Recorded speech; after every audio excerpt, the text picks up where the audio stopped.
নমস্কার, স্পটন নিউজে আপনাদের সবাইকে স্বাগত। আমি সাগর। এই মুহূর্তে আপনাদের সাথে উপস্থিত রয়েছি মোহনবাগান ক্লাব তাঁবু থেকে। মোহনবাগান সুপার জায়ান্ট গতকাল রাতে নর্থ ইস্টকে ৩-২ ব্যবধানে পরাজিত করেছে। প্রথম জয় মোহনবাগান সুপার জায়ান্ট নিজের নামে করেছে। সেই ম্যাচে প্রথম গোলও পেয়েছে দীপেন্দু বিশ্বাস, যে নিয়ে এখন ময়দানে প্রশংসায়, দীপেন্দুর প্রশংসায় পঞ্চমুখ প্রায় সব ফুটবল সমর্থকেরা। তবে ম্যাচের পরের দিনই মোহনবাগান সুপার জায়ান্ট তাদের নিজেদের ঘরের মাঠে রিহ্যাব শুরু করে দিলেন। এরপরেই বেঙ্গালুরুর মুখোমুখি হচ্ছে মোহনবাগান সুপার জায়ান্ট। তার আগে সবথেকে বড় চমক, প্র্যাকটিসে অনুশীলনে যোগ দিলেন নুনো রেইস। রোনাল্ডোর দেশ থেকে আসা এই ফুটবলার, এমনকি ম্যাকলারেনের সঙ্গেও খেলেছেন এই ফুটবলার। তার সতীর্থ যখন প্র্যাকটিস শুরু হওয়ার কিছুক্ষণ আগে বেশ কিছু মোহন সমর্থক এখানে উপস্থিত হয়েছিল।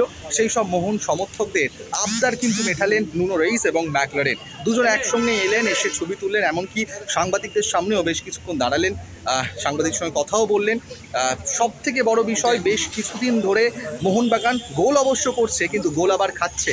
ডিফেন্সে যে সমস্যা, রদ্রিগেজের চোট রয়েছে, টম অ্যালড্রেড, দীপেন্দু, নিঃসন্দেহে বলাই বাহুল্য আনোয়ারের যে খামতিটা সেটা দীপেন্দু বিশ্বাস বেশ ভালোভাবেই মেটাচ্ছেন। টম অ্যালড্রেড, আশিস রায়, সবাই, শুভাশিস বসু, অধিনায়কের কথা ভুলে গেলে চলবে না, সবাই তাদের নিজের সেরাটা দিয়ে চেষ্টা করছেন। তাও ডিফেন্সে একটা সমস্যা থেকেই যাচ্ছে। সেই সমস্যা আর যাতে সম্মুখীন না হতে হয় মোহনবাগানকে, তার জন্য নুনো রেইস কিন্তু অনুশীলন শুরু করে দিলেন মোহনবাগানের জার্সি গায়ে। বেঙ্গালুরু ম্যাচে কি নুনো খেলবেন, নাকি এরপরে একটা ভাইটাল ম্যাচ মোহামেডান ম্যাচ, সেই ম্যাচেই নুনোকে দেখা যাবে অভিষেক ম্যাচ সবুজ মেরুন জার্সি গায়ে, সেদিকে কিন্তু তাকিয়ে রয়েছে আপামর মোহন সমর্থকেরা। তবে এদিন প্র্যাকটিস সেশনে খুব কড়া অনুশীলন কিন্তু মোহনবাগান করেননি, যেহেতু গতকাল রাতেই তারা ম্যাচ খেলেছে নর্থ ইস্টের বিরুদ্ধে। একটু রিয়াবের মধ্যে দিয়ে গেলেন বেশিরভাগ ফুটবলার।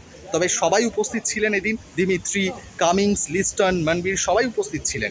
তবে সব থেকে বড় চমক, এরপরে নুনো রেইসকে কবে সবুজ মেরিন জার্সি গায়ে দেখা যায়, সেই প্রশ্নের উত্তর খুঁজছেন মোহন সমর্থকেরা। আমরাও যখন প্রশ্নের উত্তর পাবো আপনাদের সামনে চটজলদি তুলে ধরবো। ততক্ষণ আপনারা চোখ রাখুন স্পটন নিউজে।